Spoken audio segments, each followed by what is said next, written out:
नमस्कार। अभी हम बात करेंगे कि क्या आपकी जन्म पत्रिका में धन योग बन रहा है।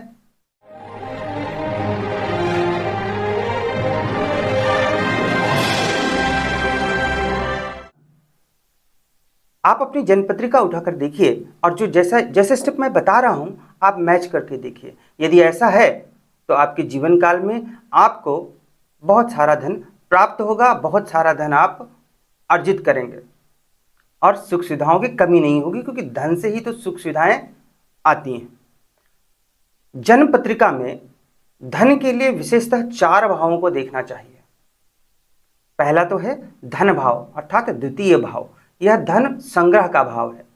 दूसरा है एकादश भाव जो कि आय भाव है, लाभ का भाव है। धन कैसे आएगा यह एकादश भाव बताता है, और धन का संग्रह होगा या नहीं यह द्वितीय भाव दर्शाता है।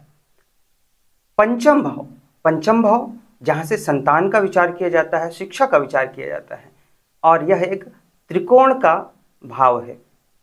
यह भी धन के लिए उतना ही महत्वपूर्ण है, अत्यंत शुभ भाव होता है। नवम भाव यह भी त्रिकोण है, नवम भाव भाग्य भाव है, और धन के लिए यह बहुत हद तक रिस्पॉन्सिबल होता है। तो इस प्रकार से 4 भाव देखने हैं आपको, द्वितीय भाव, एकादश भाव, पंचम भाव और नवम भाव, और इनके स्वामी ग्रह। इन भाव में जो भी नंबर लिखा होता है वह एक राशि होती है और उसका स्वामी ही इस भाव का स्वामी कहलाएगा।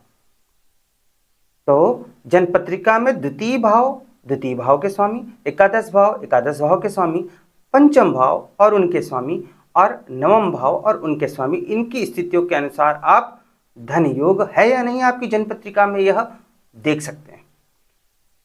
यदि द्वितीय भाव का स्वामी द्वितीय भाव में ही है, स्वराशिस्थ है, यह एक बहुत बढ़िया धन योग बनाता है। यदि द्वितीय भाव का स्वामी पंचम भाव, नवम भाव या एकादश भाव में है, यह भी बहुत अच्छा धन योग है। आपके जीवन में अच्छा धन आएगा और एकत्र भी होगा।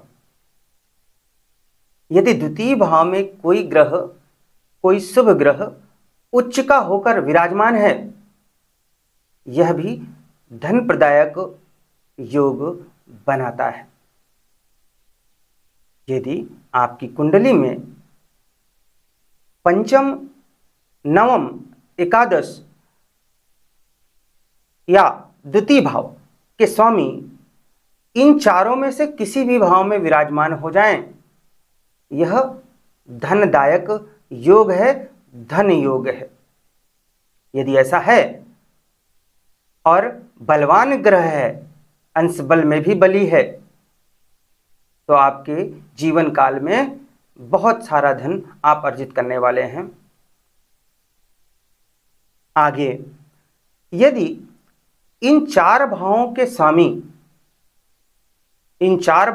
तो आपको पता हो गए, इनमें से कोई भी 2 भाव आपस में राशि परिवर्तन कर लें, अर्थात एक दूसरे की राशि में विराजमान हो जाएं, तो यह उच्च कोटि का धन योग निर्मित करते हैं। जैसे द्वितीय भाव के स्वामी एकादश में, एकादश भाव के स्वामी द्वितीय भाव में हो, या फिर द्वितीय के स्वामी नवम में, नवम के स्वामी द्वितीय में हो, या नवम के स्वामी पंचम में, पंचम के स्वामी नवम में, या पंचम के स्वामी एकादश में, एकादश के स्वामी पंचम में। इसी प्रकार से चारों भावों में से किन्हीं 2 भावों के स्वामी आपस में राशि परिवर्तन कर लें, तो यह बहुत अच्छा योग होता है धन के लिए। यदि राहु द्वितीय भाव या फिर एकादश भाव में विराजमान हो, ऐसे तो राहु क्रूर ग्रह है, परंतु द्वितीय या एकादश भाव में विराजमान होने पर राहु विदेश से आपको धन दिलाता है। राहु का सीधा सीधा संबंध विदेश से होता है, या आप कहें आपके स्थान से बहुत दूर। तो राहु का संबंध अर्थात राहु द्वितीय या एकादश में है तो विदेश से आपको धन अर्जित करने की संभावनाएं प्रबल हो जाती हैं। यदि जन्मपत्रिका में जहां भी चंद्रमा विराजमान हो, वहां से राहु तीसरे, छठवें या 11वें भाव में बैठे हों तो भी विदेश से धन आने की संभावना प्रबल हो जाती है।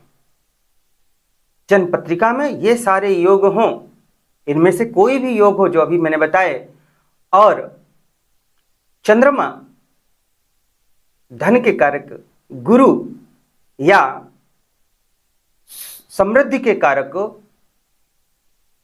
शुक्र, इन तीन में से कोई भी ग्रह उच्च का भी हो तो सोने पे सुहागा, धन अत्यधिक मात्रा में आता है और धन योग की प्रबलता बढ़ जाती है। तो इस प्रकार से हमने देखा कि किसी भी जन्म पत्रिका में धन के लिए हमें कौन से भाव देखने हैं? 4 भाव देखने हैं। द्वितीय भाव, एकादश भाव, पंचम भाव और नवम भाव। पंचम और नवम त्रिकोण भाव भी कहलाते हैं। तो इन चारों के स्वामी का आपस में संबंध देखना है। किन्हीं दो के स्वामी आपस में राशि परिवर्तन कर लें तो बढ़िया, यह धन योग है। द्वितीय भाव के स्वामी द्वितीय भाव में है तो बहुत बढ़िया धन योग है।